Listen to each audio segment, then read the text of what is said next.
Hello everybody, welcome back to the channel. We are once again back in the car, which means we have seen yet another new film.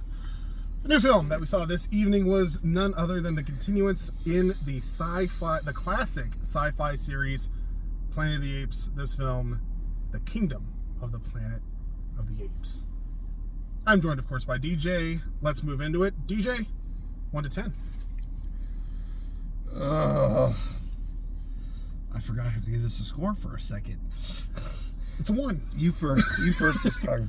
Ooh, changing things up. I'm gonna go with 8.5. Okay, you went a little. I wondered if you'd still go lower. I'm not a huge fan of Planet of the Apes, but these new films are good. It's just a thing of like the process of like catching up was unappealing. The films themselves are good. I just don't usually watch them. I give it a 9.25. 9.2. I'm going to really enjoy that when I'm doing all the averages at the end of the year for our recap.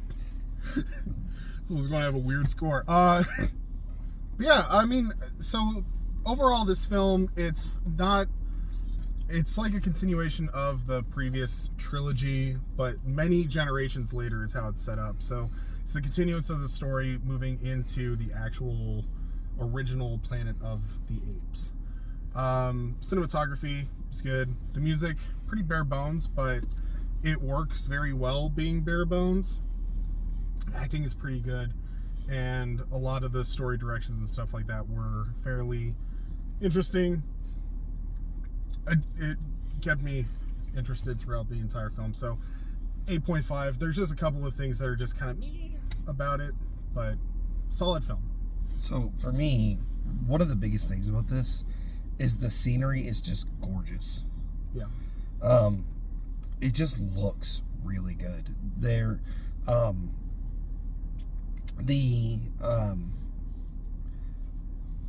opening of the film is just grand. It has a good,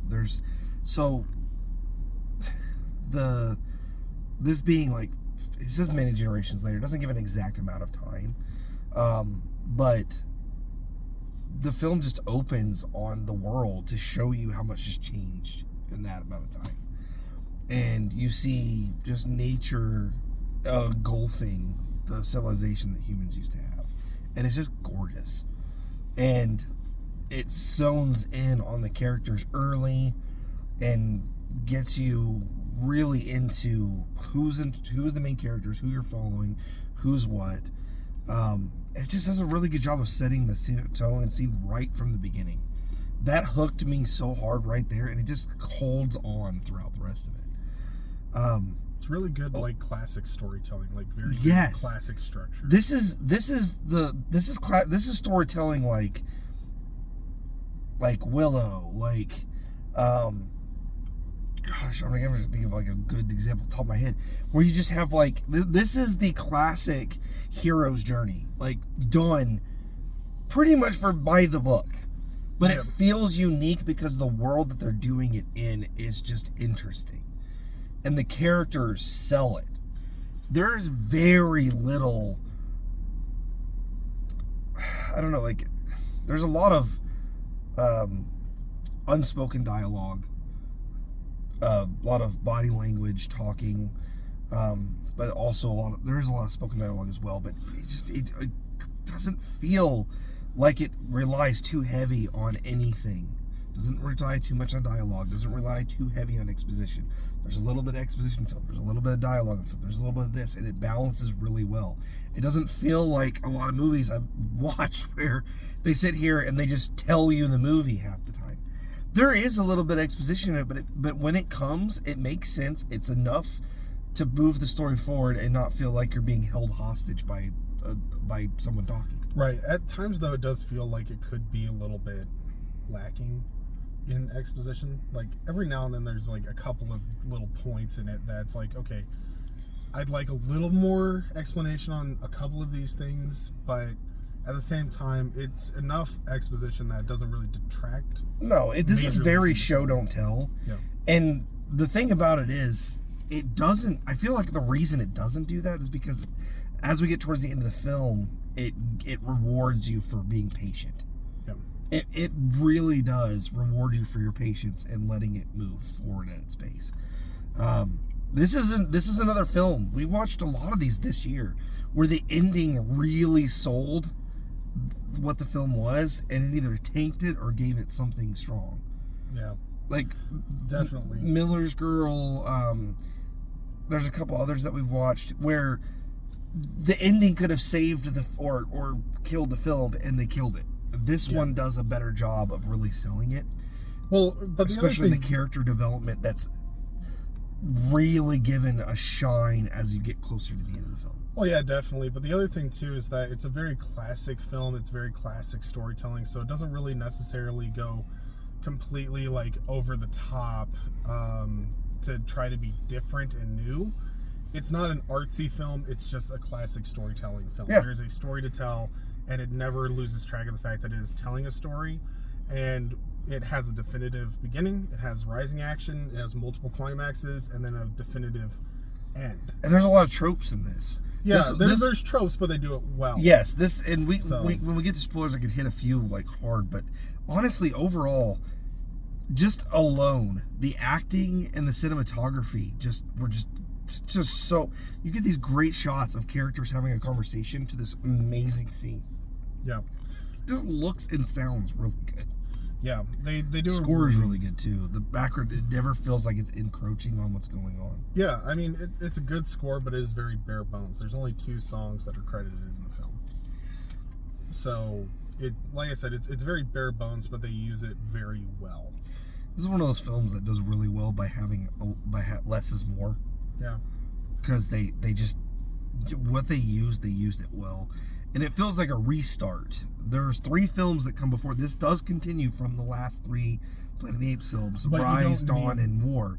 But you don't need the 3. Yeah, you could actually watch this without having seen them. And what little you need to know, they do explain. But having seen all those films is actually kind of fun because there's a lot in this film that will kind of tease classic stuff that if you didn't know that, you wouldn't know there was something off or wrong. But if you didn't know that, you would get a completely different sense of this film. But still I feel like you'd still get the same place. This is a really good job of bridging the gap of those who have or have not seen previous Planet of the Apes films. Well, yeah, it's one of those where it relies enough on the last films that if you have seen the last 3 films, it doesn't feel like you've wasted your time watching them. Right. But if you haven't seen them yet, it encourages you to go back and watch the other ones. But you don't necessarily need it if you're just kind of going for the first time. Right. So it is a very good continuance of a series. Yep. It feels earned, it feels well paid off, and it's unique and different enough that it's it could stand on its own. This is what The Force Awakens should have been, John. The Force Awakens should have been many things. Namely, by name, it should have been Heir to the Empire, and it should have been an animated feature. But I digress. All right. Speaking of digressing, we like to do that a lot, especially twice a month we do a podcast, and we also do different things where we talk about old movies and revisit them, bad movies and rewrite them, and as I said, we do a podcast. We are also working on a couple of new things that are going to be starting up next month, and we also have a couple of new projects. So if that stuff interests you, including these new movie reviews that we do every single week, be sure to subscribe if you haven't already. Like this video if you enjoyed it, and let us know your thoughts about the Kingdom of the Planet of the Apes in the comments below. We're going to move on now into the spoiler section. So, without further ado, spoilers. Spoilers.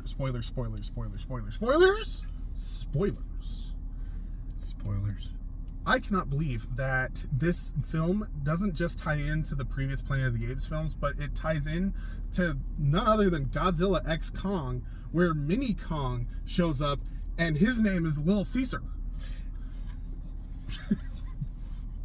That was good. I like that one. This film is really, really good. My big gripe, just to like put it out there, the reason that I knocked it like 1.5 points is, of all of the great acting and of all the great performances in this film, the worst performance is our one human character. She came off very wooden. She came off very stiff. sometimes it got kind of hard to sympathize with her just because of how bland she was a better character before she talked. Exactly. So it's actually, so one of the things that, so you talk about the hero's journey thing, right? So this film literally is the lone hero has his village bird and goes to save his people. It's literally been done 1,000 times. And when it actually came, I was like, there's this moment where he's being, where he sees the people chasing his horse to follow it home. Yeah. And I'm like, well, this is it. He gets home and his village is on fire. And he blames himself. And he gets there and his village is on fire. And his father dies in his arms. And you're like, here it is. But then that's where it deviates. Like, it does the exact thing, but then it doesn't do what you expect. It just kind of does its own thing after that. I was like, okay, you know what? I'm sold on this. But the one thing that really made it interesting was the human girl thing. Yeah. She doesn't say anything, but she acts really well. Very emotional, very, very believable as a human character. Well, and you can until tell that she talks. Yeah, you can already kind of tell that she's different than the other humans because she's actually dressed in like clothes. Yep. And when they run into like a herd of humans or echoes, as they call them, in our main character Noah's village, they are all dressed like you think cave people would dress. Yeah. Basically enough to protect them from... the clothes are designed to protect them from the elements, from exposure. Yeah. Like, it's actually kind of funny because something that had actually been brought up from the old Planet Apes, the original one, was like, well, why are the humans even wear clothes at all if they're animalistic? It's like, well, because they have to. Like, they will freeze to death and die. They don't have natural fur. They don't have the things they need to survive. And this does a really good job portraying that. It's just enough to protect them from exposure, and that's it. Like, it's protecting their important parts, keeping them warm. You can tell it's function over fashion. It's just there to help protect them. They look very basic. Well, it makes them look like they have just enough intelligence to keep themselves alive, and that's about it. Yeah, exactly. And their clothes are made out of like really janky hides. They're all different lengths. It's literally just like I probably grabbed it off of another person and covered it. I'm of roughly the same size, or I killed an animal, skinned it roughly, and that's now my fur. Whereas our main human character shows up in a shirt and pants. Right.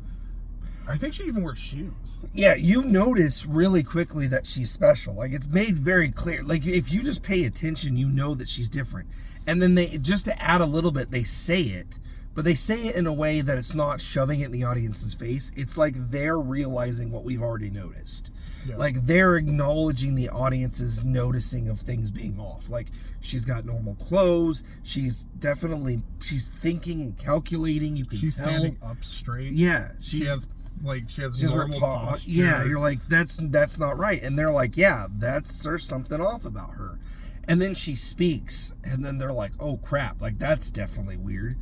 But the moment she speaks, it's like you turn the valve. Yeah. And she just when she starts speaking, stops. She's like, I have a name, and then they like discuss things, but then she's like kind of stops emoting for the rest of the film. Yeah. And even at the very end, there's these moments where she's watching all the apes get washed away, and she's kind of looking on like, oh, that happened. Like, and it's like the only emotion she shows to get is at the very end, when she's standing there to him, and you can tell she's like terrified. She's terrified. She's uncomfortable, but she wants to make good. She's armed just in case. Yeah. Like, you can tell. But then after that, there's no emotion for like the rest of the freaking film. Well, yeah, she doesn't show anything on her face. There's no. She goes into a poker face like out of nowhere, and well, it's very stoic. Yeah, she just kind of is. And you could have made that clear if she's like a spy or a character that's her trait, but you never make that clear. She's just a human that was sent. Yeah, she's a human that was sent out. she's like fearful and barely alive, like a scared little girl, and suddenly she turns into like James Bond, like out of nowhere. Well, and yeah, that's the other thing too, is like she's literally going around from like running around kind of scavenging and doing all these different things to, okay, I talked, clearly the leader kind of mentality. Not like leader, but you know what I mean, where it's like she's in control of the situation. She becomes a commanding she becomes a commanding presence out of nowhere. And it's not earned. Like, there's no reason for it. It's really confusing. It would have made more sense if she'd have, like, if they'd have had her go to the complex, and then she's like, and they're like, oh, welcome back, like just give her a title. Like, you could say, like, she's agent something. Like, oh man, she was playing them the entire time. But there's nothing. She's just like a scared little girl that suddenly becomes a first-rate, like, commander out of nowhere, and there's no reasoning or purpose behind it. Well, and the other thing, and that's no purpose. It doesn't even. You don't need to do that. Well, and she could have still left a little bit afraid. Well, and the other thing too is that her backstory is extremely tragic, but the other thing is that it would have been extremely traumatic.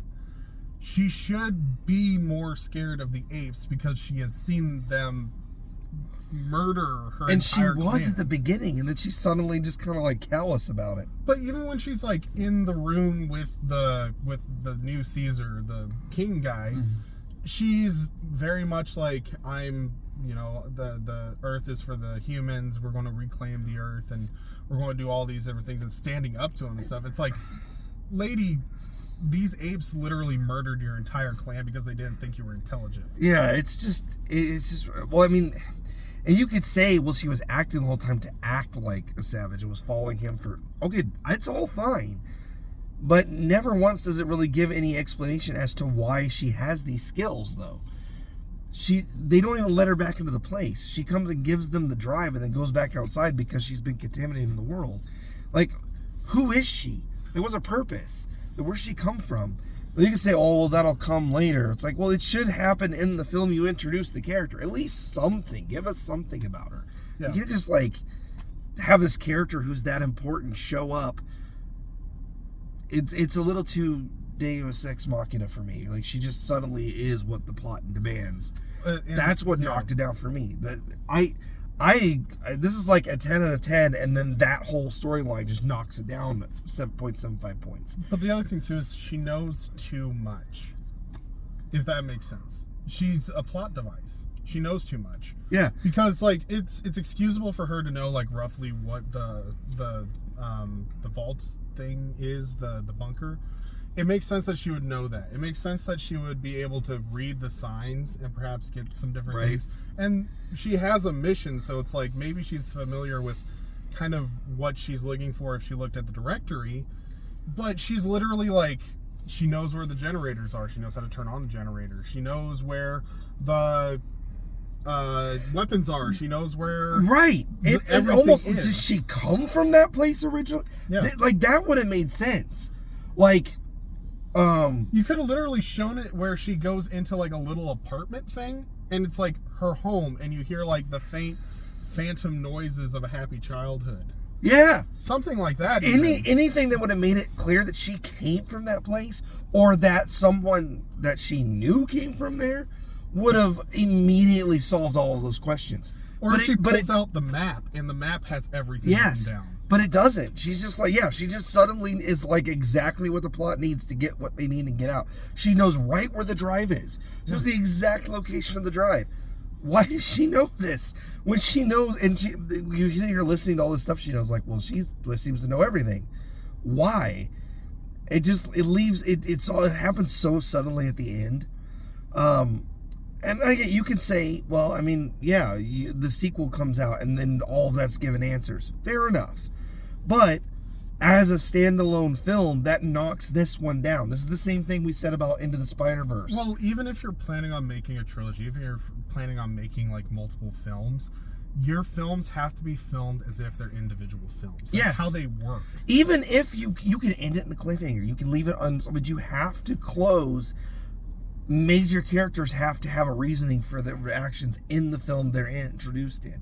You don't have to give everything, but you at least have to explain a little more than she's just what you need. Like that makes it seem too convenient. Well, and the other thing too is if she doesn't show up in the next film, She literally was just a plot device. That's another thing. So you have to plan on not being able to carry over characters. Yes. Unless they're animated like the Apes, or they're signed on for 3 films. And they're the main character. I think it's going to be probably hard for me ever to give a film that is part of an open series to give a full 10, because it always feels like it relies on other films, kind of knocks it down as a film. It's not necessarily a bad thing. It's just, it's hard to give a perfect score to a film that's incomplete without another film. And this one especially feels that way, because it feels like it is opening a lot for a sequel that I haven't seen yet. So I don't know if these questions will get answered. This is actually part of the problem that you have when you do films like this. A good example is Force Awakens. The Last Jedi throws away a lot what comes in the previous film. Right. If the next film takes everything that this one has and throws a lot of it away, those characters will be as meaningless as they feel in the film they're in. Right, like if the character doesn't, like you said, if she doesn't show back up again, and she's a main driving force and a main character, even if it's just as an antagonist, then the first film, she is literally just a plot device. Yes, you can't write your character as a plot device. They are an individual person, which is even more frustrating, because having watched earlier Planet of the Apes films, Dawn of the Planet of the Apes has a family in there that only shows up. Each of the 3 films in the original one resets the characters every time. The only ones that are persistent throughout are the apes. The humans change every single film. Right. So in Rise, it's James Franco and his dad and his girlfriend that becomes wife. Yeah. They're main characters, and then in the next one it's a whole new family and other people that are doing the dam, and then in the third one it's a general and his people. It changes, but they all get clear closure in their stories. Yeah. The family in the second one they get closure with Caesar, and he tells them to leave. There's going to be a war. Save your family. We're friends. We're close. And then in the third one, the general gets disease, and then his people get wiped out by the other army. They get closure. In this one, she just gets used to get the plot forward, and then that's it. She doesn't get killed. She doesn't get used. She doesn't get any explanation. All those other characters had a clear motive of why they were doing what they're doing, a clear understanding of why they knew what they knew, their knowledge base, their intelligence, the things they knew. They were all clearly explained or shown. Yep. And this one, she just walks out of nowhere, and she's just like suddenly a god amongst the characters. It's a little harsh. I know we're going on a little hard on this one, but it is the major flaw of the film. Yeah, it's the major flaw. Is that the one there are 2 human characters that speak. The other one, he did great. And the thing is that you can tell that he's kind of given up. He's a little resigned. He is intelligent. He is a human, but he has gotten to the point where he's been kind of in the camp for so long that he's just like, it's the apes world. I'm just happy that I live peacefully in it. I'm just happy to be a part of it. Yeah, I'm just happy to be a part of it. Yeah, I'm the only human, and I'm surrounded by apes, but he lives a good life. And she's like, well, no, but we should rule the planet. We should be in charge of the planet. And then it's like starting to show that maybe she has this like tendency towards, I'm going to betray the apes because I hate the apes. I was really waiting for her to like shout at Noah or somebody like that and call him a damn dirty ape. Like, it's a trope in the films, but it would have been fitting because she doesn't like the apes. At the end of the film, yeah, she kind of lets Noah go, and she had the gun just in case, but you literally leave her blank-faced, staring out into nothing, with no humans to go back to, nobody to call and claim her own, nothing. She just leaves. That's another problem with her character, is the motivation doesn't make sense. Well, humans need to rule. Why? Because they did? The guy actually makes more sense. The apes, they're treating me well, like I'm fine. I don't understand the problem. They're just trying to learn, and it's their world. Yes, we're going to die out, but so what? Yeah. I'm alive. What is her, I don't understand her motivations. I don't know why she's so into this. And the other thing, too, is all the other characters are given clear motivations for them. She gets nothing. Well, the other thing, too, is that the apes that she's been around, she's seen both, like, 3 different sides from the apes. She's seen the murderous king and his people. She's seen Noah, who's kind of like in the middle, where he's just like, I just want to rebuild my village and live my own life. I don't care. Yep. And then she has the third ape, Raka, Raka, who's literally like the cleric of the original Caesar, and is like, humans and apes can live together. We're both intelligent. Let's try not to rule each other. Let's have compassion on each other. And at the end scene, they literally set this up, and I was really hoping it would kind of go with this. It might be a little bit tropey, it might be a little bit simplistic, but Noah literally hands her the symbol of Caesar. Mm-hmm. That's from Raka, who was the first ape that was extremely nice to her.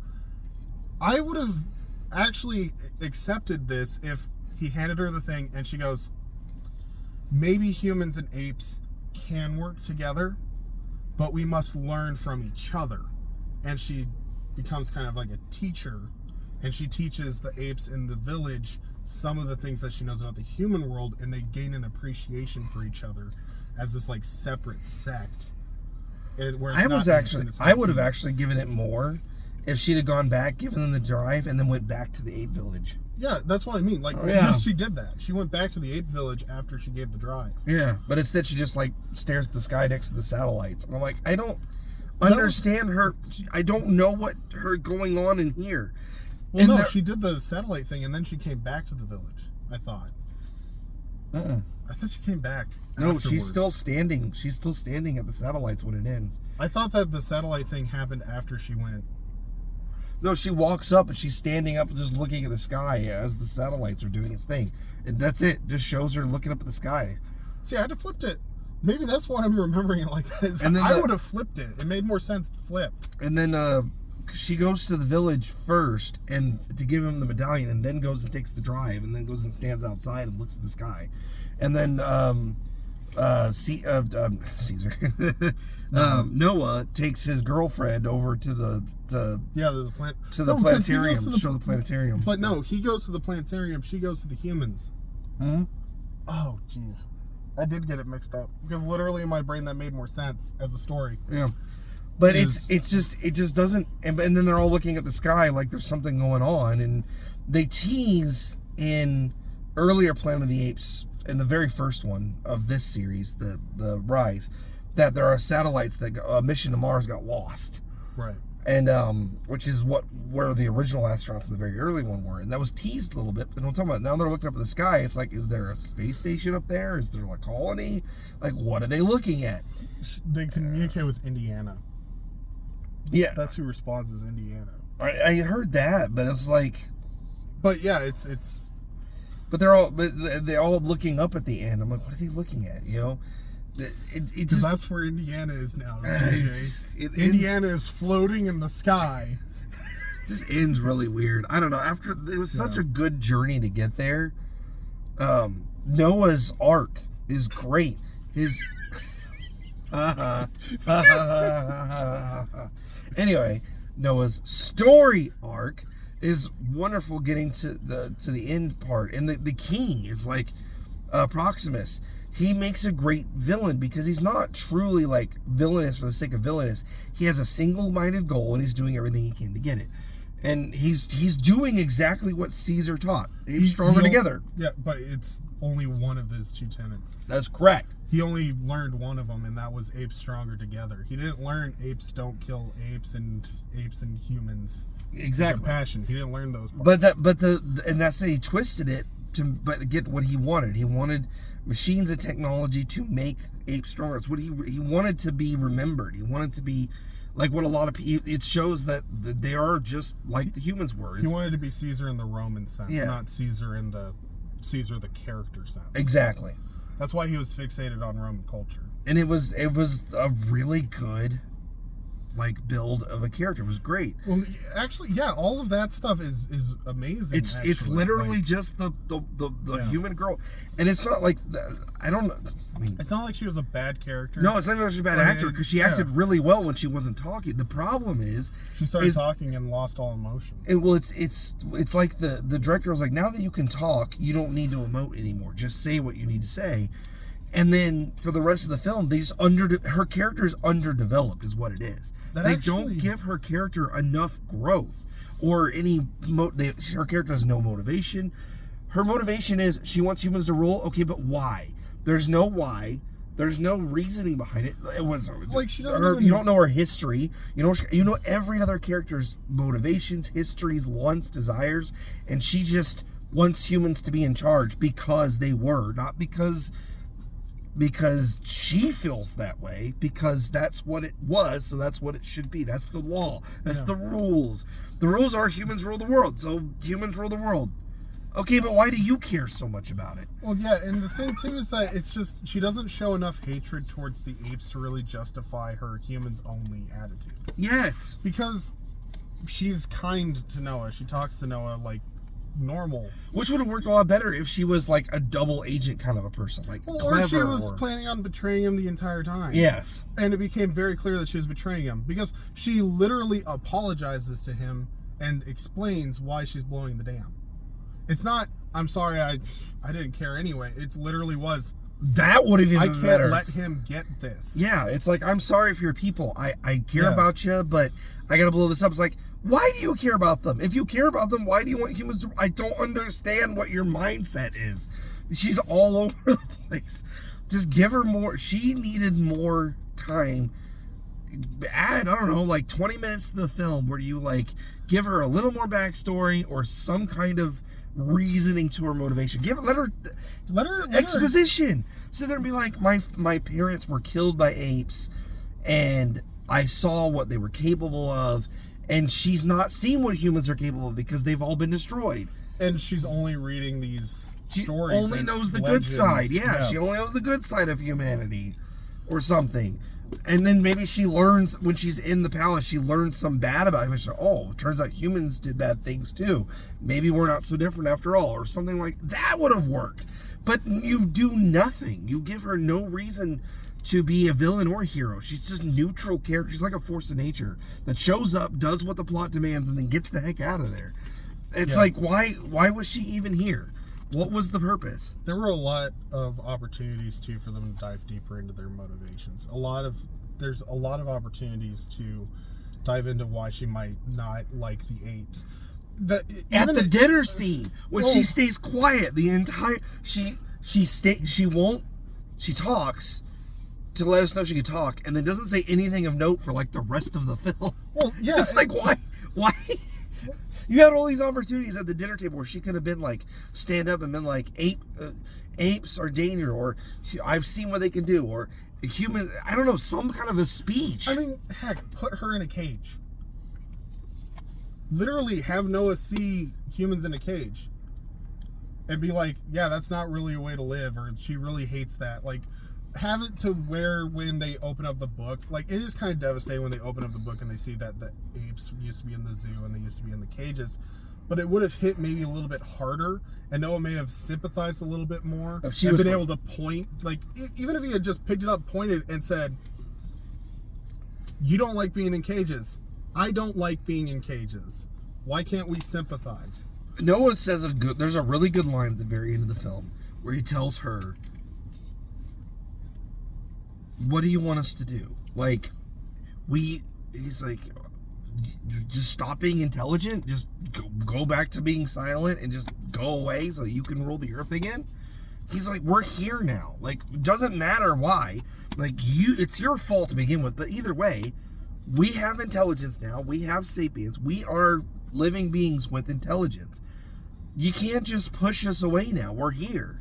So either we have to coexist or one of us has to annihilate the other. Like, those are the options. And she seems to think that annihilating the apes is the option. Okay, but nothing in the film makes that make sense. She's too sympathetic to characters too easily. It's not like she has a change of heart. It's not like she's like, oh, I'm the villain, but suddenly have a change of heart to being the good guy. She's a bleeding heart the entire time. Within 2 minutes of being fed, she's talking to them. Yes. Like film time. Yes, and she treats them as equals for a lot of the film. Not like earlier Planet of the Apes films had human characters treating the apes like they were lesser than, because this was still new and there were still humans around when the society hadn't collapsed yet. So this was still new to them. But this is a human that has seen apes be intelligent her whole life. This is the normal of the world at this point. It makes no sense if she's going to treat them as equals for her to suddenly be like, yeah, but I actually didn't really actually care about you. Yeah, but you did. You showed that you did. We don't believe that you don't. It doesn't work. It's not a twist if you don't give a red herring. There's no red herring. It's clear the entire time that you're not angry or hateful. Well, and she's remaining neutral with a blank stare. Yes. That's literally what it is. The majority of the spoiler review is literally just, that's the worst part of the film. That's literally what it is. And yeah, we talk about 10 minutes about it, but it matters because 20. But it matters so much to this film because everything hinged on this character being where she was, and it drives the plot forward for a lot of it. The reason it still gets such a high score is because everything else is fantastic. Everything else is fantastic, and her story doesn't really matter. Like, if she had been there or not, it doesn't. Her being bad in the movie doesn't take the movie because that's how little she mattered to the film. That's actually kind of sad. I'm upset about it because she was an interesting character that got a minimal arc. Yeah. Like, she doesn't actually have an arc, really. She remains the same. She remains neutral, and she's not the villain. No. Villains are the only people she's a side character that gets level. Yeah, she's a side character that gets way more screen time than she should have gotten. What I'm thinking is she should have gotten the same amount of screen time and just gotten more love as a character so that she could have developed more, because that would have been way more interesting. Make her a twist villain, or even just give a little more explanation to what drives her mind. That's all I need to know, is what was going on up here, because you start the film and end the film knowing nothing about this girl, and she's a major part of the film. Why do I know less about her now than we started? Well, you don't even know where she stands. Yeah. Like, at the end of the film, you don't know where she stands. And not in a, like, anti-hero or a neutral force, a potential You literally chaos. just don't know. It literally is, she's staring blankly at the sky. There's not even, like, a tear. Like, you could have literally had a thing where maybe she has a tear and she's like, I did it, Mom. Anything would have made it better. It's like you just didn't do anything with her at all. It's weird. It's really weird that you made this character a major part of the film and they did nothing with her. Yep. Give her more. I really hope they give her more in the second film. It'll just be an absolute waste if they do another one of these and she just doesn't show up at all.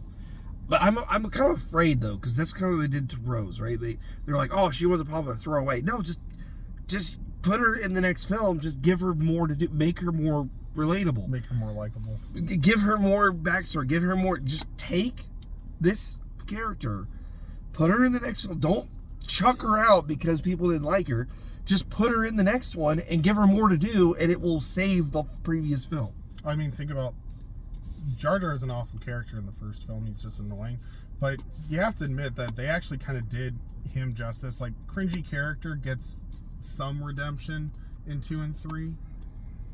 Like, especially when they make him a major plot point. Yeah. They make him the reason that Palpatine gets his emergency powers. Yeah. That is a clever use of a character. And an unlikable character. Yes, you do. Yeah. You can do things, but her problem isn't that she's unlikable. It's that she doesn't. She's a cardboard cutout. Well, no, I was just using him as an example. Right, like this. It's not even a character that's like bad. It's just, why is she here? Give her more to do, and then boom, it'll make it a lot better. And I'm really hoping to see more out of this series because the character Noah, like, his whole little arc was just fun. I don't know if they'll use more of the same characters. It would be kind of interesting to make her kind of the main viewpoint character in the next one and have her meeting other apes. Maybe have her allegiances shift and give more reason why. Make the next one her arc that she missed in this film. Maybe that's why they didn't do it. Maybe they planned to do it. That's fine, I guess, but it just hurts in this film. It hurts. It detracts a lot from what could have been really amazing if she just had some kind of connection to anything. Humans, apes, or whatever. It wasn't just a mute cardboard cutout.